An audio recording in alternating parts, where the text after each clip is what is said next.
Hey, and welcome back everybody. As you can see around me, I've got what I'd call ideal conditions. If you're a bit new to woodland photography, you might be wondering why would anyone in their right mind call horrible weather with rain, fog and mist ideal conditions? And that's just because I've gone completely mad. No, I'm joking. It really does absolutely incredible things for the atmosphere. It helps you with your compositions and it does great things for the colours as well. And we're going to go through some of that today. And we're going to cover those, and hopefully it'll help get you excited about coming out in these bad conditions, and hopefully it'll help improve your woodland photography as well. I've come to a slightly new part of the woodlands today, so I don't know this well either, so I'm going to be trying to find some compositions too, and I'm hoping it'll make for a really useful and exciting video for you. So what I'll do is I'll join you behind the camera in a minute and we can go through some compositions together and see what we find. All right, enjoy.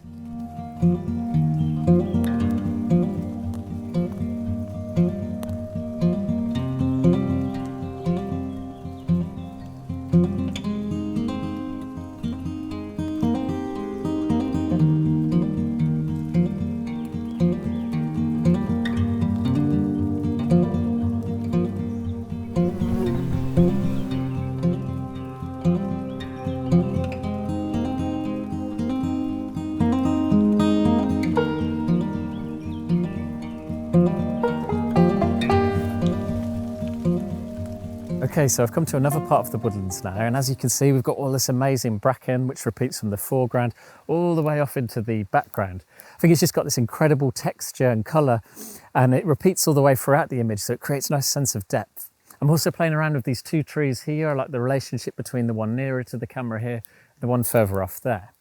What I wanted to mention to you in this area is the effect of this bad weather, the heavy rain, on the colour of the image. And it does absolutely amazing things to the colours.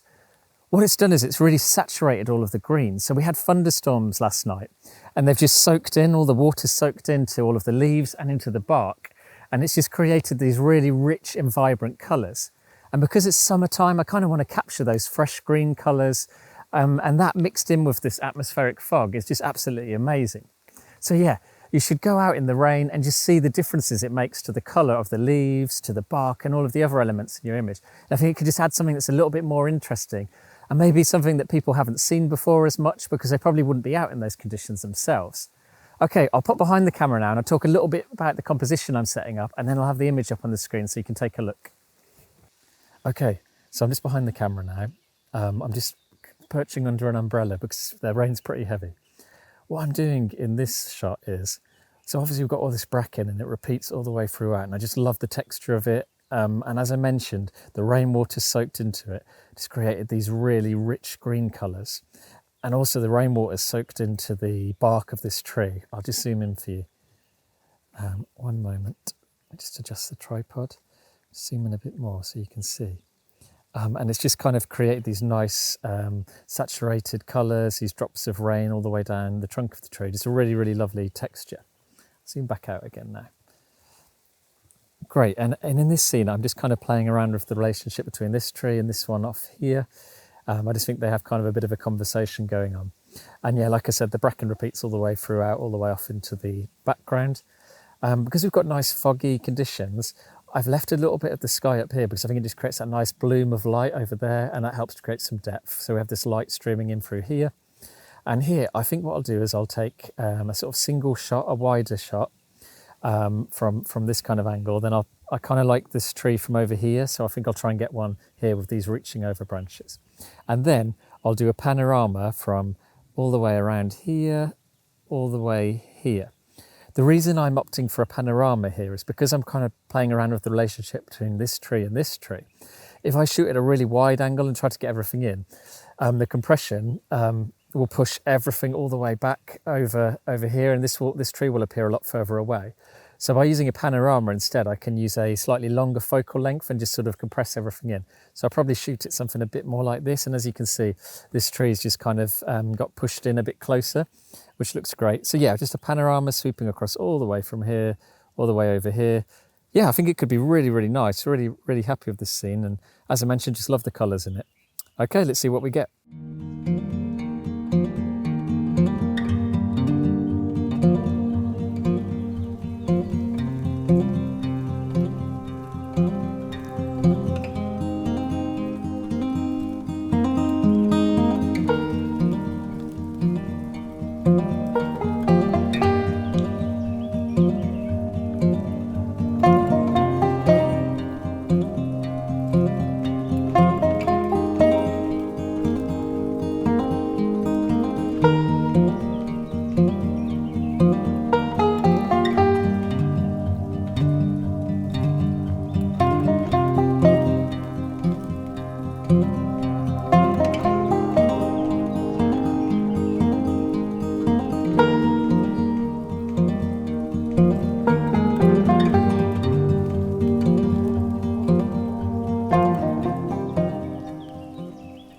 Okay, so I've just come to an area which I photographed quite a few times before, but never in these conditions in summer.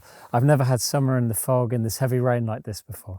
And you can see we've got all these amazing orchids covering the floor. Don't worry, I'm being very careful where I stand. But I just love how the birch trees look in the rainy conditions. So what I'll do is I'll hop behind the camera and we could talk a little bit more about some of the benefits of shooting in the fog and shooting with this rainy weather. Okay, join you behind the camera. Okay, so I've just come behind the camera now. And one of my favourite things about shooting in these foggy conditions is if you see this scene here of these lovely birch trees, normally I would avoid getting any of the sky. I'd probably crop down around here. And I don't get a lot of these trees in. They've got amazing leaves, big tall branches. And that's just because the sky would become really distracting. It would be just too blown, really difficult to control. And it just kind of takes away from the atmosphere. But when you've got the fog and you've got the rain, like in these conditions, it actually adds a really lovely atmosphere to the shot. It creates this nice glow coming down from the top. So you can use the sky a lot more in the compositions, which is perfect. It just gives you a lot more freedom. The other thing all this fog's doing is you can see it's just helping to soften everything in the image. I talk quite a lot about how I like my woodland images to be a bit softer, but it's helped just sort of merge the colours into one, make it a bit more kind of monochromatic in a way, and just softened kind of the difference between everything and all the shadows and the light. I think it's just perfect for woodland images. So I think I'll get a few shots here. I think we should get something nice. Like I said, I've shot this area before, but never quite in these conditions and with all these orchids out.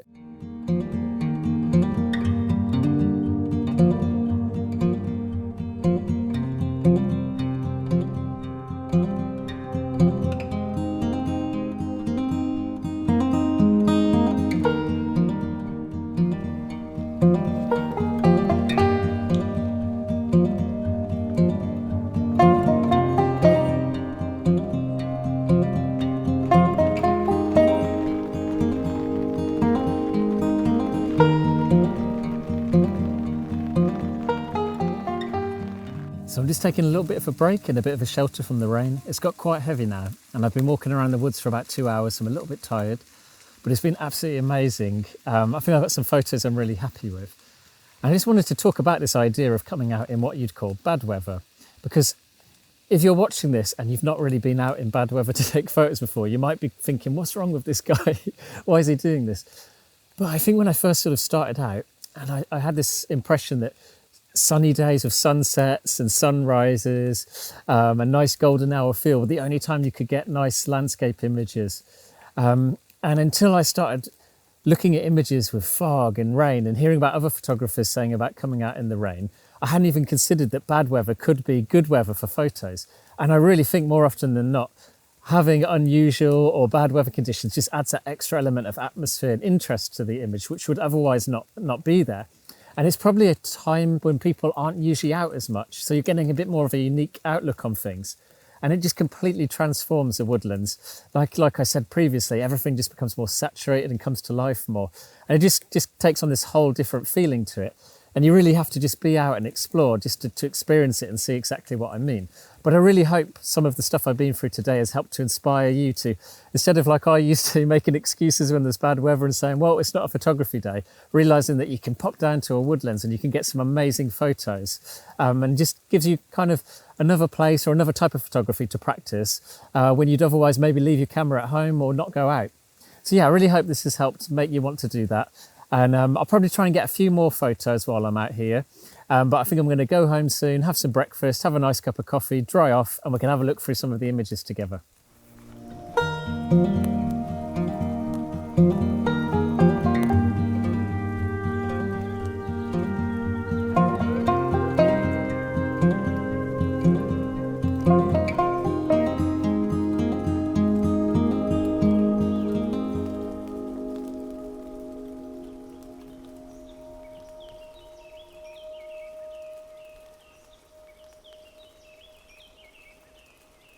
Okay, so I'm back and I'm dry now, and it's actually been a few weeks since I filmed that first part of the video because I've just got back from holiday. It was really amazing to take a break after 2020, which I think everyone can understand. But I really enjoyed that morning of shooting. It was one of my favourite mornings of shooting in the woodlands in a long, long time. And it was just that great combination of the summer green leaves, the ferns, the brackens, and those perfect foggy conditions. Normally you get the fog a bit more in autumn or winter time, so it's great to get that combination of the summer freshness with that kind of atmosphere of the fog. I'm really excited to share the images with you now, so I've loaded them up on the computer. We can have a look through them together. Okay, I'll join you on the computer. Okay, so I've got the first image loaded up from that amazing area with all of that bracken covering the forest floor. And I'm really happy with this. I really love the relationship between this tree here in the midground and the one over here in the background over here. I think there's a little bit of a conversation between them, and they kind of have a bit of repetition between them, which I think helps to make the image a bit more interesting. And then of course we've got the bracken, which, as I explained, because of the rain and because of those conditions, it took on this really rich, vibrant green. And as it's kind of late spring, early summer when I took these, I really wanted to get that feeling across, the kind of fresh green feeling. And I really love the glow coming from the fog and through the rain over in the top of the image here and here. I think it just has a great atmosphere, and I love the kind of tonality of all of the greens. It just has a really fresh kind of nice feel to it. So I also took a panorama in this area, and I think this is maybe my favourite image from the morning. And what I love about this is it's just this big sweeping scene, and I think it really suited a panorama. You've got this nice repetition throughout the bracken. It has kind of a nice slope to it. And then I've added a bit of breathing room over here and over here, because I think otherwise it might have become a bit too visually heavy with the two trees. And I really love just the kind of harmonious colours, all of those greens and the freshness of it, while having that atmosphere from the fog and from the rain. And again, you can just see those really vibrant greens from where the rainwater soaked into them. But yeah, really happy with this one. And I think it was a scene that really suited a panorama. But yeah, I'd love to hear what you think about this image, if you like it as well, and what your thoughts are on kind of the idea of going out in the rain and what you think it's done for the image. So here's some of the images from the area with the birch trees. It's an area I've shot quite a few times at different times of the year, but I'd never had this combination of the summer colours, the summer greens, these lovely orchids on the floor, and that fog and the rain. And I think it made a really magical combination. I really love what it's done for all of the colours, and I love just how kind of rich and alive it feels. And I really like the contrast of the colour of the birch trees, that kind of sharp white and black colour the bark has against all of these greens. And I think it helps just create something quite graphic and almost a little bit abstract as well, how all of the colours have almost like merged into one and become quite soft because of the fog. Again, I'd love to hear what you think about these images. Here's one that I particularly liked from this area, and I've used something which I talked about in my previous video on compositions in your woodlands, and that's having an element that's a bit closer to the camera, so you can see the texture and you can see the scale of it. And it helps to create a nice sense of depth in the woodland image between this tree here in the foreground and the ones in the background. I think it helps you kind of to imagine a bit more what the texture of those ones over there is.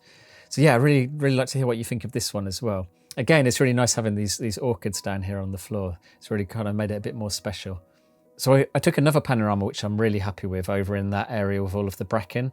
I went back there after I'd visited the birch trees, and I just went a little bit further around and up the slope, and I found this other scene, which I think is really interesting. I particularly like this tree, this character in the background. I think he has a lot of presence.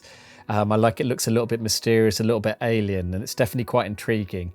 And again, I just love the rich greens, and I love the softness of the background caused by the rain and the fog. And of course, all the bracken again looks really great, has a lovely texture to it. I'm not quite sure if maybe it would be a little bit better cropped in like this without this tree here. Maybe it's a little bit better, it's a bit more focused, but I do kind of like it. I'd like to see what you think about it as well, if maybe you prefer it cropped in like this and you can just focus on these three trees, because I think this one could possibly be a little bit of a distraction. So here's a final shot that I got, and it's actually from the final scene when I was out and about. And I really loved the texture of the rain that had fallen down the tree trunk here. And because it's quite visually heavy, I balanced that out with this nice open space over here. So I think it gives it a nice bit of breathing space. And then I like that you've got this tree over here off in the background. And I think the relationship between the one in the foreground here and the one over there helps create this nice sense of depth, and it almost makes you want to walk through the image. I think this one's not quite as strong as some of the previous ones, but again, I really love it. And I just love the fresh greenness, all those saturated colours from the rain, and the softness created by the rain and the fog off in the background. Just creates that really nice sense of depth and a lovely soft feeling to the image. I'm really happy with these images overall. I really hope you've enjoyed looking through them together. I'd love to know what you think in the comments below, so thank you. Okay, so as you can see, I had some images which I'm really happy with there. There was definitely a theme with those rich, vibrant greens caused by the rain, and those amazing textures from the bracken and the leaves on the trees. And it was just a great morning of shooting.